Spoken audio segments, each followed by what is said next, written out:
mean, I don't know if he was interested in paranormal and UFO stuff, but I mean, I'm sure there are people who are going to, there can be blog posts where people are saying that there's some sort of significance about his death or whatever, and they'll point to they'll come up with some synchronistic issues with dates and stuff. But I mean, I think what often happens is that when we're dealing with famous people, there's often this tendency, whether consciously or subconsciously, to try and make a meaning behind the death beyond just the fact that, well, they died, But at the end of the day, we're all human. We're no different just because somebody's on stage or somebody's in the movies.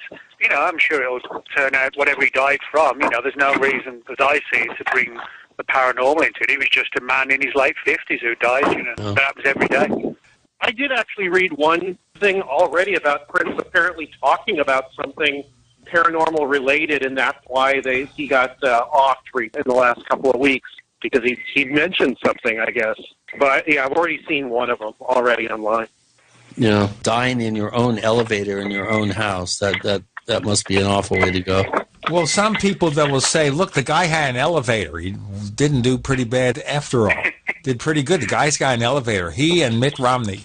Let's move past Prince unless we hear a great conspiracy theory, because obviously rich people, famous people can't just die, as Nick says. Let's talk about somebody who died in March, and that was Albert K. Bender. Now, I mentioned in the previous segment of the show, Nick, that I met Bender exactly one time in the early mid-'60s when he was lecturing, very briefly, on that book, Flying Saucers and the Three Men.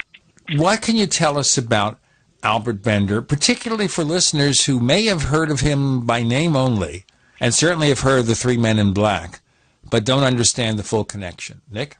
Well, basically, Albert Bender wasn't the first person to report seeing a man in black.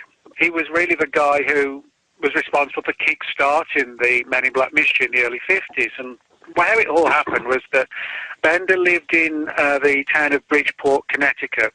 He had a fascination with everything to do with the paranormal. When the UFO subject kicked off in 1947, he got involved in that. But as a kid, he was heavily into ghost stories. He was a big fan of H.P. Lovecraft and Edgar Allan Poe. And he was also someone who, as I said, gravitated to the UFO subject, and very quickly. What he did was to establish a group called the International Flying Saucer Bureau and set up this a magazine. One of the things that Bender did was to establish an organisation, the International Flying Saucer Bureau, and also his very own journal called Space Review. And both attracted a lot of attention, and certainly Space Review was sold across Australia, or at least people who subscribed to it, Europe, the United States, and elsewhere. Bender was an unusual guy, though, because he lived in the attic of this old house, and he converted it into what he called his chamber of horrors. And basically, it was sort of filled with ghoulish imageries of like demons and ghosts and devils and skeletons and things like that. And also about 10 large, eerie, staring paintings of large black cats. They were all around the room. And he had an obsession with clocks. There were clocks all around the room as well, like 15 of them or something like that. So he's an unusual guy. And he also had obsessive-compulsive disorder. And on top of that, Bender, when he set up the IFSB, and was really rolling along, quickly and getting all sorts of people subscribing and, became sort of a little force almost, within ufology. He started to have these run-ins with the Men in Black, and it began in sort of a strange fashion where he would go to the local cinema on a Saturday night. He didn't have many friends, he didn't have girlfriends, so Saturday nights for Bender, unfortunately, was sort of spent alone watching horror movies down the local cinema, which is probably not the healthiest way to spend your Saturday nights all alone. But anyway, he would talk about seeing these shadowy figures in the cinema. He would walk home and then he would see them again. He didn't think too much other than the fact that he'd unsettled him a bit. But then on one occasion he started to feel ill in his chamber of horrors and he had to quickly lay down on the bed. He felt sort of like vertigo and lightheaded. He thought he was going to pass out. And the room was suddenly filled with this odour of like brimstone, which is classically attached to paranormal activity. And these three sort of fiery-eyed, figures in almost like a semi-substantial, semi-shadow-like, semi-physical, in black suits and fedoras warned him off the UFO subject. And Bender was so terrified that he did quit the UFO subject. Now, what he did, he sort of gave some of the details, but not all of them, to Gray Barker, who was probably sort of one of the early gonzo-style writers of UFO stories. To the point where, for Barker, he would change a happy sunny day into a dark and stormy night, just for effect in the story. And Barker wrote a book in '56, much of which was devoted to Bender's story, called They Knew Too Much About Flying Saucers. And because Bender hadn't sort of confided all the details, Barker assumed, quite wrongly, that the men in black who'd come to visit Bender were from the FBI, the CIA, and the Air Force, one representative from each. And Bender didn't want to talk about it too much, so he didn't, say, hey, you got it wrong. Now, what happened was that in 1962, when Bender had actually told, by now, Barker some more of the details, and Barker realized that the truth, or the real story, or the second story, was actually very different to the story he told in that they knew too much about flying saucers, Bender was persuaded to write his own book, Flying Saucers and the Three Men, which portrayed the men in black as sort of definitively paranormal. And that book, Flying Saucers and the Three Men, is sort of littered with paranormal stuff. It's sort of a classic study, if you like, in the occult, even though it's sort of UFO themed. And then Bender left the subject pretty much. After that, he did a few tours and occasional lectures, but by the mid-60s, he was done with it and just focused on, by then he was married, and he was heavily into the music of Max Steiner, the composer, and ran his Appreciation Society, and essentially left ufology behind him. Well, I mean, Bender made that claim himself, or, admitted it. I mean, for example, by his own admission, throughout the early 50s, he had a total phobia that he was going to develop cancer. Ironically, he lived to 94. I mean, he admits that in his book. He said he didn't know how it came about. He just had this irrational fear that he was going to develop cancer. And on top of that, he also admitted, and this is where I mentioned, like, he had OCD, he said that whenever friends came over, if they picked anything up, say, off one of the tables, and they put it back down, just slightly to the left, he'd have to replace it to where it originally was. If anything was slightly moved, like I don't know, for an old typewriter, anything, he couldn't stand it. He would just sit looking at it until he had to get up and put it back where it was. This isn't other people making claims. Bender, to his credit or however you look at it, was actually quite open on the fact that these issues ran through his mind. Now, I've known people who have OCD, and for those who want to see a really graphic presentation, there's a TV show called Monk about an obsessive-compulsive detective. That's exaggerated from how the condition normally displays itself. But if you want to see it, with Tony Shalhoub as Monk. It must be terrible for people, where you're driven to sort of repeat things like 15 times over or whatever. Oh, it must be. Okay, so we get to Bender, and he basically goes into normal civilian life after he leaves the UFO field. Now, the characters, the three men in black, became part of a graphic comic book, but it didn't have the mystic, psychic aspects of it. These were physical people who were part of a government agency that dealt with space people.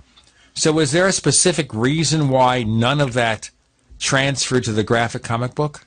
Well, I mean, the comic books didn't come out till sort of the 90s, and it only lasted for 4 issues. It wasn't like a long-running thing. But, I mean, certainly today, I mean, if you ask most people, the general public, their perceptions of Men in Black, they know from the movies, and they know that they're sort of secret agents. But, I mean, you go back to the 50s, and when you have Bender's Men in Black, they look weird. And then when you go into the 60s, we like all the stuff in Point Pleasant, that Gray Barker again, and also Keel, obviously, the Mothman Prophecies, they chronicled as well. And those Men in Black were strange and weird, and nearly all the reports that I get, because I've written several books on the subject, I get dozens and dozens of stories. Very rarely do they come across like so-called government agents. But what I think happened is that certainly Gray Barker's book was full on for the secret agent angle. They knew too much about flying saucers that came out in '56. That book solely presents the Men in Black as government people. And so I think what happened, there was this divergence from Bender's original experiences to where people picked up on, oh, they work for the government.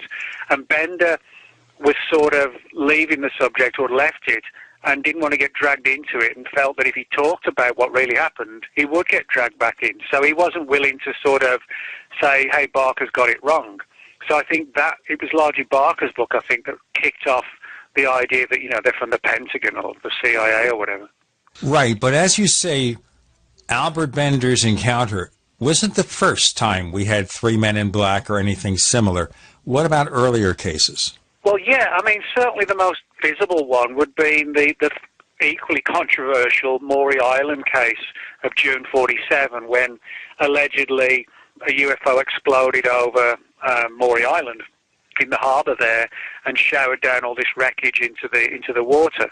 And according to the story, one of the key players, Harold Dahl, who was responsible for collecting some of this wreckage, claimed that he'd been visited by a man in a black car in a black suit who knew everything about what he'd been up to, who could almost repeat sort of in literal fashion certain conversations that Dahl had had, and who went on to threaten him and his family if he didn't shut up about the Maury Island case. So, you know that. Now, we don't know if this was sort of some intelligence agent or if it was sort of one of the weirder men in black. All we know is that somebody in sort of black fedora and suit turned up and threatened him. But, you know, that's how the guys all dressed back then. So, you know, without any information which unfortunately suggests or doesn't suggest that, you know, the Harold Dahl's MIB was sort of pale-faced and weird-looking, you know, we'll still really never know which sort of angle he was coming from. Now, those of us who've listened, have been with the Powercast for so many years, we remember when Jim Moseley and Tim Beckley talked about somebody who was seen watching the apartment in which John J. Robinson lived. And there was a photograph of somebody who looked to me like he was someone out of a Godfather movie, not a Man in Black. But this was like Jack Ruby. Kind of, sort of. Maybe Greg wants to talk about that, perhaps? The only thing I remember about that is I believe Beckley and or Moseley both told me they were trying to mess with Robinson, and actually that Moseley ran out there very quickly. I guess he took a ferry or he took some mode of transportation out to Robinson's house, appeared at his door or in his neighborhood, and then took off very quickly and went back to where he was, you know, back to his apartment in New York City, and then called him in less time than Robinson thought that he could, just to hoax him into thinking that he had a Men in Black sighting. And as I remember it, Beckley told me that picture was of somebody completely different, had nothing to do with Robinson whatsoever, although later I think Robinson saw the picture and kind of freaked out. Anyway, but the whole thing was basically Moseley, and I think Beckley to some extent, but mostly Moseley, of course, as he did, playing a joke on a researcher. And, of course, Jack was involved in mysticism quite a bit. I knew Jack. Well, a lot of the people involved in the UFO subjects who've had Men in Black encounters have been involved in sort of the paranormal and the occult. Bender was. Bender was up to his neck in it. Yeah. When I hear about this about Bender, the first thing I think was when somebody does some sort of ritual and they call something up inadvertently or whatever, and then they can't get rid of it. That's one theory I have of what happened to Bender. Well, it's important to remember, a lot of people don't know this, but Bender actually had what he called like a supernatural altar that he built in his attic. I mean, it was like an altar with skeletons on and, you know, where you could kneel in front of it. You know, when you're sort of so tied into the occult and things like this as he was, you know, I actually do believe there are sort of supernatural realms. Yeah, I really do believe that. And I think, you know, you sort of put the thought out there and, you know, you perform certain rituals and rites that it can open a door to something. I think that's what happened with people like Jack Parsons and Aleister Crowley. And I think Bender's problem was that although he was sort of actually well versed in the occult, he wasn't like a dabbler. I don't think he was ready for what happened. And what I think possibly could have happened is that he called something through, whether inadvertently or deliberately, and because of all his UFO stuff, and maybe he'd even got visited by the FBI, who knows? But if he had, perhaps all the fear and the imagery of, the visit by the Men in Black conjured up in his mind something that was, paranormal, or it brought something through which sort of manifested in the exact sort of imagery of the thing that was worrying him, that maybe he'd really been visited, and then lo and behold, he gets sort of a visitation from a paranormal equivalent that just decides to screw around with him. Well, now, is this a physical phenomenon, Nick, or are people just kind of deluding themselves? Well, I don't think people are deluding themselves, but I have a lot of cases where, when I've listened to the witnesses, when they've talked about seeing the Men in Black in their homes, and opening the front door and letting them in and being threatened, that many of these cases have seemed to occur and the witness is in a kind of altered state. And in some cases, I actually do suspect that there was actually nobody in the room with them. They were placed something, probably external, but I mean, you can never say, what the intricacies of the human mind can do. But I think that they were sort of rendered into a state where it was almost like a Matrix type state, where the event didn't occur in normal reality as we understand it. In other words, if Greg had been walking past the window and looked through, he wouldn't have seen anything other than the person sat on the couch staring in some weird fashion and nothing going on. So I do have a few reports where I don't think it's people hoaxing or fantasizing or dreaming. I do think some of them may have been sort of almost like a holographic type event or something like that. Oh, I was going to ask Nick, how do you make the determination between something maybe actually physically happening that any of us could see and something that you just described where it might be some sort of a projection, a hallucination, a hologram, whatever you want to call it? What do people tell you that makes that distinction? Well, the one more than any other is the actions, not of the Men in Black, but of the witnesses, where, they hear the knock at the door and they let him in. I'm sure if it was any of us or most people, if you're in a normal state of mind and you hear 3 slow bangs on your front door at midnight, you're not just going to throw the door open. At the very least, you're going to look through the spy hole. And if you see 3 guys like 5 feet tall with skin the colour of a bottle of milk, you're not going to let them in. But people do. And people invite them in and they sit down and they get the threat given, etc., etc. And I think if this was just a normal situation of somebody knocking on the door and coming in, the reactions of the witnesses wouldn't be the way they are. And it almost is sort of like, if you have a dream, and at the time it all seems totally logical, you wake up the next morning, you think, well, that dream was totally stupid, but at the time it wasn't. And so I kind of draw that parallel, that at the time it's stupid to unlock the front door at midnight and let these guys in. But then afterwards they're like, well, I did do that, why did I do it? But maybe they actually didn't. Maybe it is a projection of some sort. I don't know for sure. I mean, none of us really know. But there have been more than a few cases where I've wondered if the person was sort of rendered into some sort of weird altered state, when the encounter was going down. Well, I think we should kind of backtrack a little bit here and give some of our newer listeners who are not as up to speed on the subject as we are, give them kind of a thumbnail sketch of how you define what a Men in Black or the Men in Black are. One thing that is often associated with accounts of these visits are what seem to be brand new but old luxury cars like a Cadillac or a Lincoln, and oftentimes they're described as black-colored, but looking brand spanking new, even though they're maybe a decade or two old. They're from Cuba. Yeah. Greg, do you want to sort of give the prototype description of the MIB? I guess so. I mean, the classical one I think of, and Nick just wrote the book on this, so, he can jump in whatever and say, wrong! But the classic is if you have some kind of a UFO sighting, this is the UFO literature, at some point very soon after the sighting, somebody shows up at your door, looking as Nick has described and Chris has described, and telling you, and seemingly knowing everything about your personal life, and more importantly, every little detail of the sighting you had, repeats that back to you and warns you not to talk about it to anyone. And then they drive away, or walk out the door, and the people look out the door, and the person isn't there right after they walked out the door. Or they go out to a car, and the car doesn't make any noise, or it has sometimes they say it has some kind of strange glow inside. Anyway, there's a lot of very, dream imagery, horror-like imagery, or whatever associated with it. Basically, a lot of destabilizing, dark things going on with people who might think they want to talk about their experience.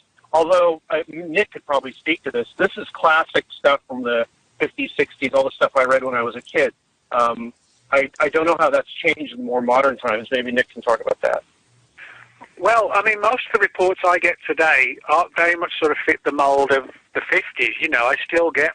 I mean, I've done 3 books on the Men in Black. I've got one coming out shortly on Women in Black. And I probably get, I would say on average, about 3 to 4 Men in Black reports every week. Now, some of them are recent ones. Some of them date back decades. Yeah, I was going to say, wait a minute, 3 or 4 a week? Yep, yeah, I'm not kidding. And yeah, and most of them are along the lines of, you know, the fedora hat, the weird-looking, pasty, plastic-like skin that's sort of white, totally emotionless, and where there's very often a paranormal aspect to it as well.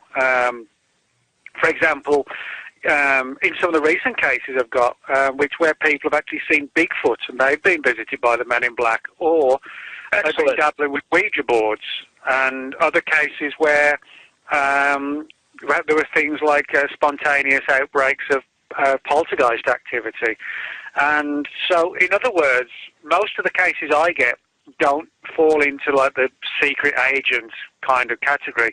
They still fall into the angle of the kind of thing that Bender was talking about in the 50s and Keel was talking about in the 60s. Do they know about these things? Well, I'm sorry, Chris. They do, in the sense that because people have been exposed to the Men in Black mystery through the movies. So everybody knows the term Men in Black. But for the most part, you know, people just want to share the stories and say, you know, can you explain it? Or say, well, the best I can do is tell you that what you told me parallels what I've heard in a lot of other cases, and which is true, you know. And so for that reason, we're clearly dealing with a phenomenon that hasn't really changed. Well, yeah, I was just basically saying that, you know, the imagery that we have today is still the old imagery. And when Greg asked the question, you know, do people sort of know what they're talking about? Are they aware of these things? A lot of them are aware of the phenomenon through the movies. But, you know, a lot of people, I don't think, are aware that when they sort of relate certain little items that most people wouldn't pick up on, but I have picked on because, you know, they're sort of, you know, they're threads that run through a lot of cases, like the Ouija board angle. You know, I've got probably now 10 or 11 cases of people who said, oh, you know, I was using a Ouija board, and then the next night I was having this weird dream of this guy in the bedroom wearing a black fedora hat. I've got so many cases like that it goes beyond, for me at least, being a coincidence. So, you know, people are seeing these things. They want answers, but... and they haven't changed. As I said, they're still Albert Bender's MIB from years ago. You know, and I should chime in here, to use your term, and point out that there's also, in the 60s and 70s, there was this veneer of weirdness, like these beings or entities, whatever you want to call them, didn't seem to be comfortable in their own clothing or their skins. They would do things strangely. They had strange walks, try to eat jello with a knife, or I think was in, a valet book. Yeah. In many cases, they were described as having kind of oriental features, which is something that I think the average person who's heard the term Men in Black really is not aware of. And quite a number of cases have featured descriptions of pasty white skin beings, but they have Oriental features. Which anybody want to care to comment on that? The only thing I can think of when I've read these things and what Chris is saying, and at this point in my life, is that maybe people are ascribing Oriental features to something that they don't exactly know what an Oriental feature is, or they get it from the movies or something like that. The other weird thing that I was thinking of while Nick was talking is, how do the people know this stuff, except because I'm really having a hard time with what's the reality of the Men in Black. I have a feeling they're kind of like Bigfoot, that they're kind of there when they're there, but when they're not, and they need somebody there to actually, in a lot of cases, if it is truly a paranormal type experience, to sort of bring them into existence, or at least have something to react against, if you see what I'm getting at. No, I totally understand. I mean, there actually are a couple of pointers in that direction. One being that it's almost as if the Men in Black, when they arrive, they turn up at the door literally out of nowhere, and then when they leave, they just flit out of reality. You know, there are cases of people race into the door after they've gone. You know, they suddenly come out of this weird stupor and they race to the door, and there's no sign of them. There's no footprints. There's no cars. It's almost as if before they came through the door and left, and after they left the door, they didn't exist in some fashion. But one of the interesting theories that sort of ties in with what Greg said about tulpas and the idea that, you know, are they only sort of temporary manifestations? The one thread that runs through all the Men in Black reports is that they try and frighten people. Now, if you look at some of these stories about tulpas and thought forms, you know, one of the theories is the idea that they sort of thrive on human emotion, you know, high states of emotion. So in that sense, you can make an argument maybe the threat actually isn't a real threat. It's not designed to silence the person about talking about UFOs. Maybe the threat is designed to frighten the person, and then that allows them to sort of, in a parasitic fashion, feed on all that adrenaline and stress chemicals running around the body in a strange way, you know, presuming, of course, that's feasible. But, you know, I do sometimes wonder if the threat is like a ruse to provoke a sort of high state of emotion, which maybe is important to them in some fashion. Well, one thing that I've noticed in a lot of reports is that the Men in Black know details of an experience that, in some cases, has not even been told to another individual by the witness.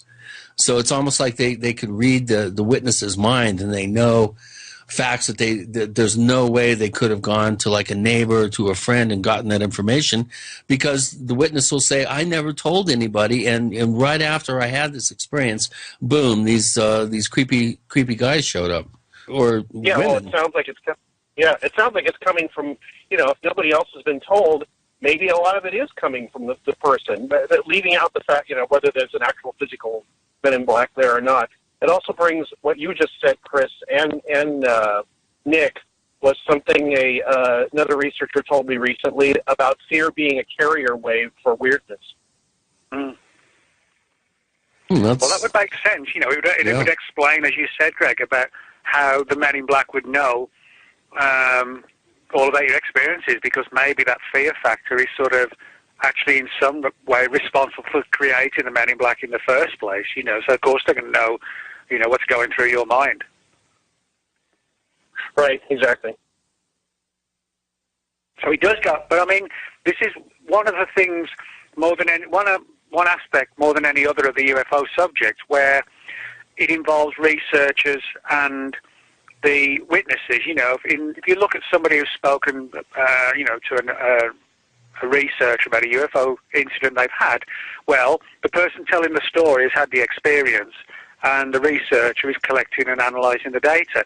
But what you often find in Men in Black cases is that, you know, there are the witnesses who talk about their experiences, and then when researchers investigate the Men in Black, sometimes they, or quite often they, find themselves on the end of the Men in Black as well. Now, that doesn't often happen in, like, abductions or contactee cases. It's like the researcher and the witness is separate, you know, like the police interviewing a victim of a crime.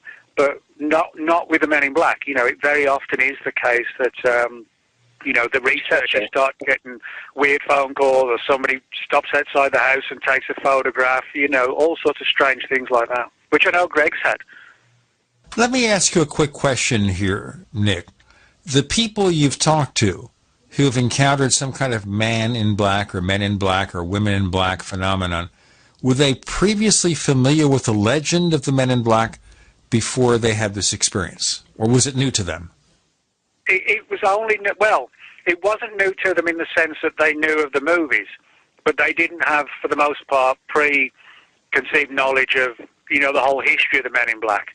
A couple of them said, obviously I'm paraphrasing here, but I know a couple of them said stuff like, I saw a couple of men in black, or they visited me, and they were, straight out of the movies, that kind of thing. So they knew who they were because there was this sudden, in the mid to late 90s, this sudden shift where everybody had heard of the men in black, you see what I mean? But certainly the ones I've spoken to who made the analogy between the movie versions, they didn't know anything about, or never even mentioned, the weirder aspects. It was just they were in black suits and they threatened me. They were the men in black. So, but again, that's one of the awkward things when you're trying to study these cases, is because, it's better that pre-90s, you could say a case, I wouldn't say it's more credible, but you could analyze it easier without the sort of infection, if you like, caused by the movies, which led everybody on the planet to have heard of the Men in Black. It's funny how memes can propagate. Mm. But I don't know if Greg wants to talk about his own, that sort of weird stuff that happened and whatever. You know what? Let's have Greg talk about that in our next segment. This way it gives people time to take a breather, him time to take a breather, and rehearse his best Paracast stinger yet. So we'll be back with Nick and Greg Bishop. And reminder, if you want to learn more about the Paracast Plus and all the great stuff we offer, check out plus.theparacast.com, plus.theparacast.com. We tell you how to join, the features, and so much more to come. With Nick and Gene and Chris and Greg, you're in the Paracast.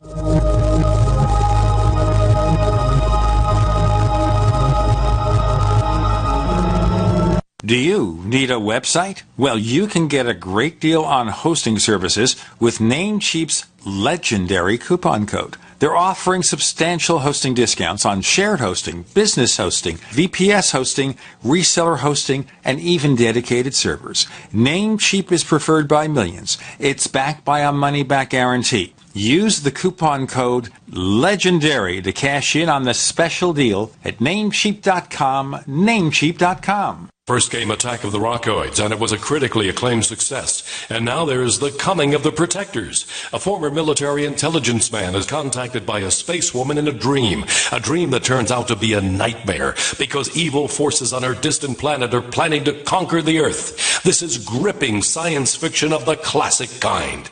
Attack of the Rockoids and The Coming of the Protectors. Find out more at rockoids.com. That's Rockoids, ROCKOIDS.com. As if chlorine in our water weren't bad enough, now they're adding ammonia? It's true. Some municipalities are now adding ammonia plus chlorine to your water supply. It's a disinfectant called chloramine. But with a trusted Big Berkey water filter, you can keep chloramine out of your water. New NSF EPA certified lab tests show EPA Berkey water filters remove chloramines, pharmaceuticals, BPA, pesticides, bacteria and viruses, all forms of fluoride, and much more. Big Berkey water filters are the original and most trusted on the market. The gold standard in water purification. And our filters last for years at less than 2 cents per gallon. Big Berkey, the one that's powerful enough to purify stagnant pond water. Get your Big Berkey today. Call 1-877-99-BERKEY or click BigBerkeyWaterFilters.com. That's 1-877-99-BERKEY. Big Berkey Water Filters, for the love of clean water. I'm Jesse Gonzalez, Vice President at Kmart. Did you know that premature birth is the #1 killer of babies in the United States, or that survivors can face a lifetime of serious health problems? But you can help. Join me in Kmart for the March for Babies Walk. We'll work together to raise funds for research and programs that help the marginalized fight premature birth and birth defects and improve the health of moms and babies. Start your team today at marchforbabies.org. Hi, Peter Vaccaro for ParanormalDate.com. Are you looking for love in all the wrong places? Now you have a chance to change that. by signing up for free at paranormaldate.com. This incredible dating site puts people of like minds together. People who are interested in the strange, the unusual, mysteries, ghosts, UFOs, and the afterlife, and so much more. ParanormalDate.com was developed for you, people seeking a viable alternative to the other dating services. You can join for free by going to ParanormalDate.com, and if you decide you like it and want to connect with people, use the code GEORGE for a substantial discount. Mark Rawlings, president of ParanormalDate.com, says so many people hunger to share their experiences about the paranormal, the unexplainable, or the afterlife, and so much more, and this is the source for them to meet and share that common interest. So sign up for free at ParanormalDate.com, ParanormalDate.com, and use the code GEORGE if you decide to connect with someone you like. This is Dan Pilla. Do you owe the IRS money you can't pay? Are tax debts crippling you? I've defended people from the IRS for over 30 years. I've helped thousands, and I can help you too. I wrote the book on IRS settlement, and I'm telling you, there's no such thing as a hopeless case. Call 800-34-NO-TAX to finally get free of IRS debt. With the IRS's new programs, there's never been a better time to solve your problem. Call 800-34-NO-TAX. That's 800-34-NO-TAX, or my website, danpilla.com. We'd like to hear from you. If you have a comment or question about the Paracast, send it to news@theparacast.com. That's news@theparacast.com. And don't forget to visit our famous Paracast community forums at forum.theparacast.com. So we have Nick Redfern, Greg Bishop, Gene, and Chris. Greg? Nick asked me to describe my it wasn't really a Men in Black, because I've never really had a Men in Black episode, but I did have a paranoid period of my life, which lasted for about a year, and I referred to this a little bit earlier. What it was is that this guy from Naval Intelligence started telling me things. He started telling me that people could look at my computer when I was on the computer. They could watch me anytime they wanted. Anyway, he just got me worked up into a paranoid frenzy. The funny thing was, stuff started happening. And I'll give you a couple examples. One, mail started being opened and intercepted before it got to my post office box, which hadn't happened before. And it was completely unrelated to this Navy guy. It was Carla Turner and Peter Jordan, who Chris knows about. He was a cattle mutilation researcher. Every envelope I got from those two people were either destroyed, opened, or something, which means that somebody was trying to let me know that they were watching that mail, because you can open mail and not have anybody know. The other thing I think Nick was referring to is one time I was sitting in my front room and I looked out in the front and there was a guy sitting across the street in the car looking in our front window of our apartment on the ground floor. And when I went up to the window to see what was going on, he took a picture and drove away. Now, I suppose he could have been a real estate person or something. I don't know. No, he was a fan, Greg. Come on. He was a fan. Right. He wanted to actually come and buy a copy of Greg's book, It Defies Language. No, this is before that book came out. Oh, well. Maybe he knew the book would come out one of these days. He was a time traveler. The other thing is I started getting phone calls all day and night that would, I'd pick up the phone and there'd be either nothing or a strange noise, and I'd hang the phone up. No heavy breathing? Right, no heavy breathing. Unfortunately, I didn't get any heavy breathers. So, usually you don't have women heavy breathers, but whatever. No, well, that would be fun. Yeah. Then I'd stay on the line, But it would be like a buzzing or some like weird noise, and I would get paranoid and go, "Oh my God, this is the tone that's going to take over my mind and make me go, kill the president or something, a la Manchurian Candidate." And the final thing, I'm trying to think of the final thing that really freaked me out. I talked about this in the book. I was working at night in my house, and I'll make this short, in my apartment. There was an apartment upstairs that was exactly the same floor plan as mine. This is like 2 a.m. Everybody's asleep. I'm working on my computer, working on Excluded Middle. I get up and walk out of my room, and I notice that my landlord, whoever was up there, because my landlord lived there, walked out of that room upstairs the same time I did. And I walked back to the back bedroom, and that person upstairs walked back to the back bedroom, and I thought, weird coincidence. And then for the next probably 5 minutes or more, whoever it was up there went everywhere I went in the house. really weird. I mean, I really started getting freaked out. And so finally I ran into my computer, and for some reason the first thing I remembered is the guy told me, people can read what's on your computer screen. I typed in really large letters. I called up Microsoft Word or something, put a really large font. I typed in, "I know what you're doing, stop it." And it stopped. Oh, boy. And hey, just because you're paranoid doesn't mean they're not mimicking your every movement. Yeah, well, this is why I was talking about, being in kind of a paranoid state of mind and what happens, and, you really can't tell what's real anymore, at least real to somebody outside of your mindset or what's going on to you personally. It doesn't mean it's not real and not real for you. This is getting into very weird definitions about reality and all that. But finally, I got tired of being scared all the time, so I just said, look, I'm just going to stop being scared. I don't care what's going on. Nobody's hurting me. Nobody's threatening me. So I'm just going to assume that everything's fine. And within a month or so, all the stuff stopped. And they stopped opening the mail. I stopped getting the phone calls. Now, so, what happened there? Obviously, phone calls and getting stuff in the mail is not something I imagined. But when I made the decision to stop being paranoid, the paranoid stuff stopped. Really weird. Well, that's interesting. It reminds me of the only MIB case that I ever, and I wouldn't even call it an MIB case. It's just a sort of ancillary to the actual case, which is one of two abduction cases that I actually ever, were presented in 13 years in the San Luis Valley. And, I bring this up because, Nick, you mentioned that abductees rarely, to my knowledge, if ever, have gotten threatened by MIB-type characters. And this particular woman was having contact with supposed ET beings, and she was okay with it. In fact, she had an ET lover, according to her. And the one aside that I just can't help but mentioning is that she really liked it when he dressed up in this gold lame cape because it reminded her of Elvis. It just so But at one point when she was waiting for, I think it was copies of some of her medical files about a missing third trimester pregnancy, and it goes on to, it's quite an involved story. But at one point, she noticed that her mail had been intercepted, and she wasn't getting mail that, she should have gotten from family and friends and stuff.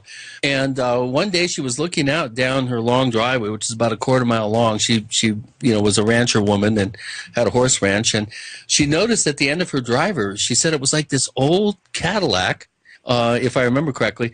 And she said these two guys were out there, and she said it was like the Blues Brothers were going through her mailbox and all her mail. She described them as the Blues Brothers. And when she ran down there and started yelling, they quickly jumped into the car and sped away. And she actually filed a report with the post office about, people, rifling through her mail, and actually made a report to the local county sheriff's office, which I was able to corroborate. So there's a case of an alleged abductee or contactee, if you will, that had the Blues Brothers, MIB types, rifling through her mailbox. I love it. She actually stopped getting her mail at her house and got a P.O. box in town as a result of that. Don't all talk at once. Yeah, well, it wasn't really an MIB thing, but it just illustrates that when you get into kind of a weird frame of mind and weird state and weird, I don't know what it is, you enter some weirdness field, it starts to feed on itself. And like I said, maybe fear is part of the carrier wave for that. It basically amplifies it and gives it power. In England? And he's wondering, Nick, have you heard of any MIB sightings or alleged encounters near or in the location of Bentwaters or any other military bases from where eyewitness accounts were fielded of poltergeist activity? Or how about slender or shadow men sightings by eyewitnesses prior to UFO events? You said one part of the question related to poltergeist activity. Is that what you said? Yeah, or any other military bases from eyewitness accounts of poltergeist activity, slender or shadow men. Well, I have actually got a few cases, like as I mentioned earlier, I think perhaps 10, 11, 12, something like that, of people who had MIB experiences. You know, they'd seen a UFO, had some sort of alien encounter. The Men in Black turned up, and then after they'd gone, sometimes it was a period of hours, sometimes a couple of days, there were periodic experiences of poltergeist activity in the home, like something flying across a table or a picture just falling off suddenly off the table, or doors slamming, things like that.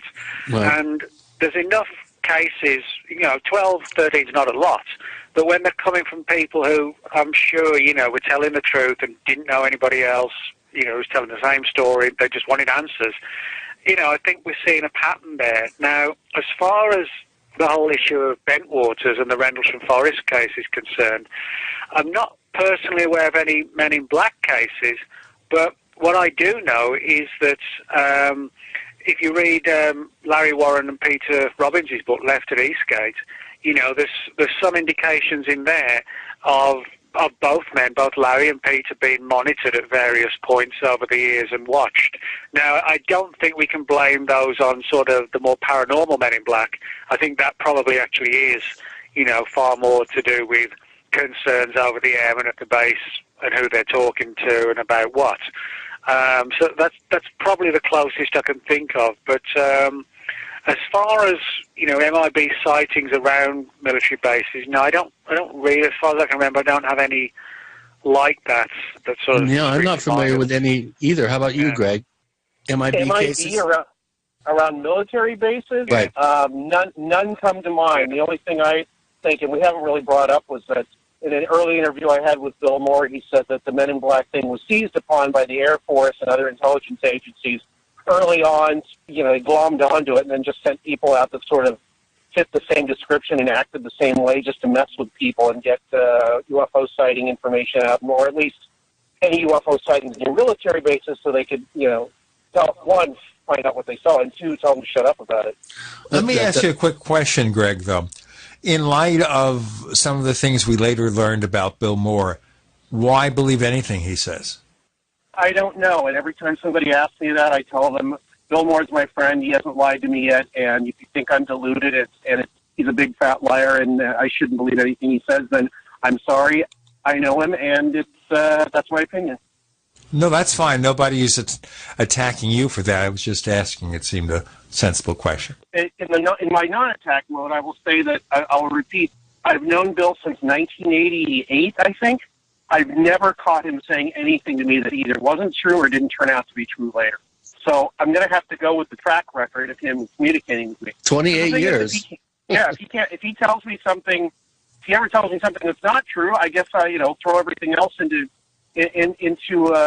doubt. But so far, everything is checked out, and I don't know about other people, but he's always been straight with me. Is he totally out of it, or what? Yeah, it has been for years. I was wondering, whether I talk to him every once in a while, every so often, probably every few months, and if I mention UFO stuff, he will generally change the subject. So yeah, he's pretty well sick of it. Doesn't want to talk about it anymore. Not really interested in it anymore. And he, like he said years ago, I found out as much as I could, and it wasn't really a whole hell of a lot of anything important that I really needed or anybody else did. So, but it was a fun adventure. I think that's basically his attitude now. Wow, let bygones be bygones, I guess. Go ahead. Well, I was just going to say, why don't you finish your thought, and then I'll go on to another Blowfish question. No, I finished my thought. Please go on with the listener questions. Okay, Gene just corrected me. Blowfish is from Whittingham, Australia. My apologies. I should have known that. Oh, ouch. Okay, we're giving him a smack in the head. That's what we're doing there. I reach my hand through my iMac and connect with Chris's iMac and hits him in the head. Ow. Damn. Okay. Tell us Dudonics. Yeah, there you go. Nick, did Mr. Alfred K. Bender have any interest in poltergeist activity? And then the follow-up to that is, did he ever work for the U.S. Defense Force? Well, he was certainly in the military in the Second World War, but I mean, there's nothing strange about that because he was born in 1921. So, when America joined the war in 41, he would have been 19 or 20. So, it's natural that he would have a background. We're fighting against Hitler. But not beyond that, no. So he was in the Eastern Theater or in Europe? I'm honestly not sure where he was, but I mean, he did serve, his country during the Second World War. I mean, that's a fact. You can actually find pictures of him online in his uniform as well. If you look at his story, I mean, he was heavily involved in paranormal activity. I mean, for example, the book I've got coming out, Women in Black, that actually opens with a story from Bender, how he talked about how back in the 1930s, when he was a little kid, the family would talk about the woman in black that would visit family members, which is kind of ironic that he's famous for the Men in Black. But if you've seen the Men in Black, the Woman in Black movie, she was kind of like that, like this gliding spectral figure that would, hover over the bed in the middle of the night. So he was into that. He was heavily into alchemy. He was very interested in alchemy. The whole issue of sort of transmuting of metals into, base metals into precious metals, that kind of thing. He was also, I forget what it's called, Greg might know the name, but it's where people sort of hang like a key or something over a Bible and look for certain phrases. Do you know what I'm talking about? What it's called? I know about it. Yeah, Bible man. Yeah. No idea. But I know what you're talking about. Okay, well, Bender used to do that. It was to sort of get, it was almost like divining almost. Yeah, it's a divination tool, like pendulum magic. As I said, he was heavily involved in the UFO subject, but also, like I said, paranormal stuff. He had this supernatural altar, as he called it, in his attic, of all places to sleep in the attic. And as I said, he changed it into this chamber of horrors. And he was well versed in just about every aspect of the paranormal. Like I said, he wasn't a dabbler. He wasn't like, somebody today who thinks they know all about the occult because they wear a Marilyn Manson T-shirt and, et cetera, et cetera. It wasn't like that. Bender was actually very clued up on all this, and maybe that's why he had the experiences, because he wasn't a dabbler. He knew how to... Yeah, exactly. And then, it's sort of a case then Monday morning, I like to sort of get back to it, 8 to 5, and I just, I try and, present things that I think, well, hopefully people will enjoy, but also be sort of, sort of provoke thoughts and ideas as to what's going on. And that's why, I don't sort of, I could just spend endless time, doing a book on Roswell or an A to Z of UFO crashes or something, but there really wouldn't be anything new to it. So I like to sort of, like with a Women in Black book or whatever, come up with something new that's going to hopefully, present people with something they haven't seen before. And a lot of the stuff I'm interested in is sort of the more alternative aspects of ufology and cryptozoology, in the sense that, that's why I don't get booked for a lot of the mainstream UFO conferences, because the last thing they want to hear is me talking about tulpas and UFOs, which is unfortunate. What they want instead is crashed metal ships and Area 51 and reverse engineering, but, they're going to get from me tulpas and, sort of summoning up Men in Black and all this business, which they don't want, at certain conferences. But that's all right. I don't mind being the alternative one in the crowd. That's fine. I know the feeling, believe me, and I know Greg does too.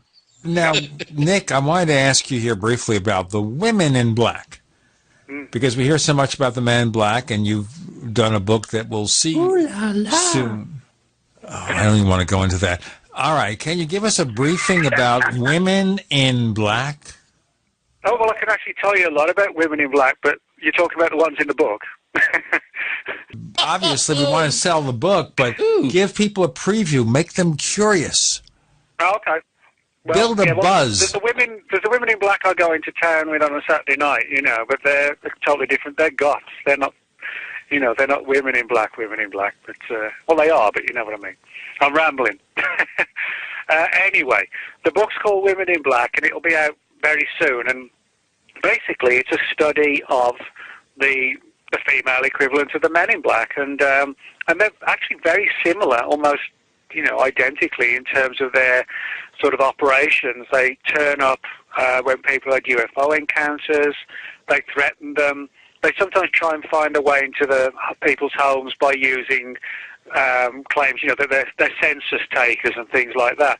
There's a spate of encounters in England in the 80s and 90s where they claimed to be social workers, where they said, that the neighbours had reported, abuse of the children and things like that, the parents beating them up or whatever. And they were described as sort of like pale, and these sometimes wearing long black wigs, and there's a lot of creepy stories in that book.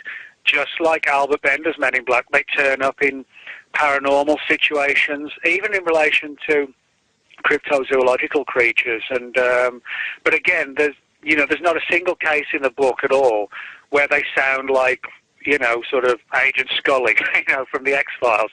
There's not one that's like that. All of them are sort of tied in with paranormal phenomena, but there's a weird aspect to every one of them. So, we're talking about people who've had abduction cases, contactee cases, people who had sort of encounters, just seen a UFO in the sky and they were visited.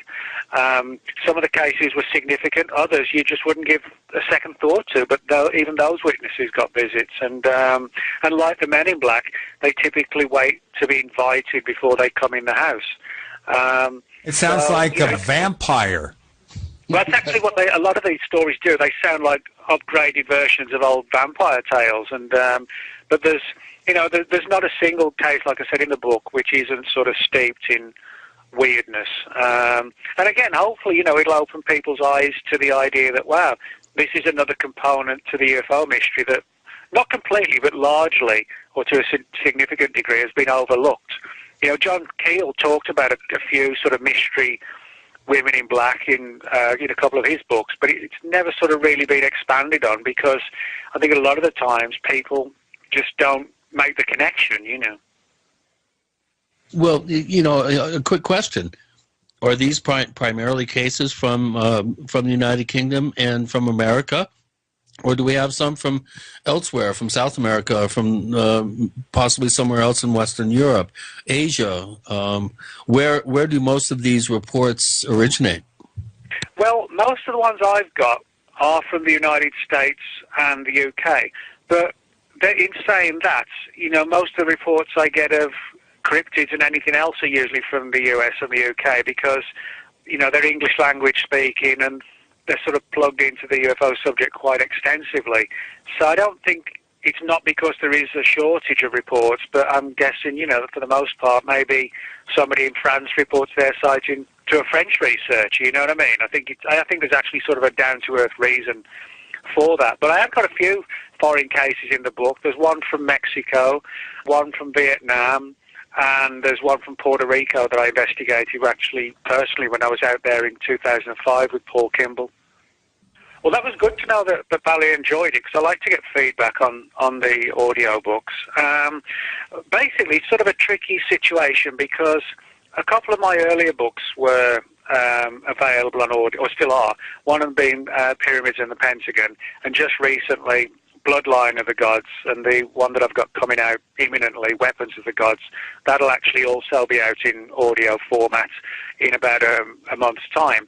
And both of those, Bloodline and Weapons of the Gods, you can buy them in audible form off Amazon, or you can buy them as a box set of CDs as well.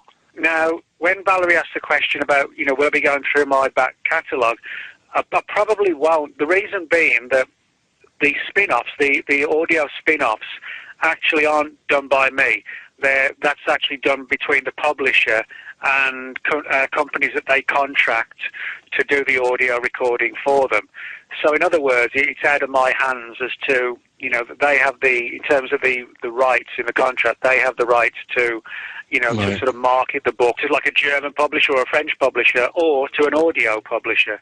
Now, I mean, I could arrange for someone to do it, but I'm guessing it would be quite a lot of money, really, to sort of hire someone to read every one of my books and then, have to, It'd be cool if you did it. If you recorded it, I'd definitely. You see, otherwise I'd volunteer, but I think it would be special, extra special, to have Nick Redfern do his own books. That's what should happen. Yeah, well. I don't think Nick's going to be able to do it in Mandarin, though. That's the problem. No. I mean, if the publishers want to keep putting them out, I'm happy with that.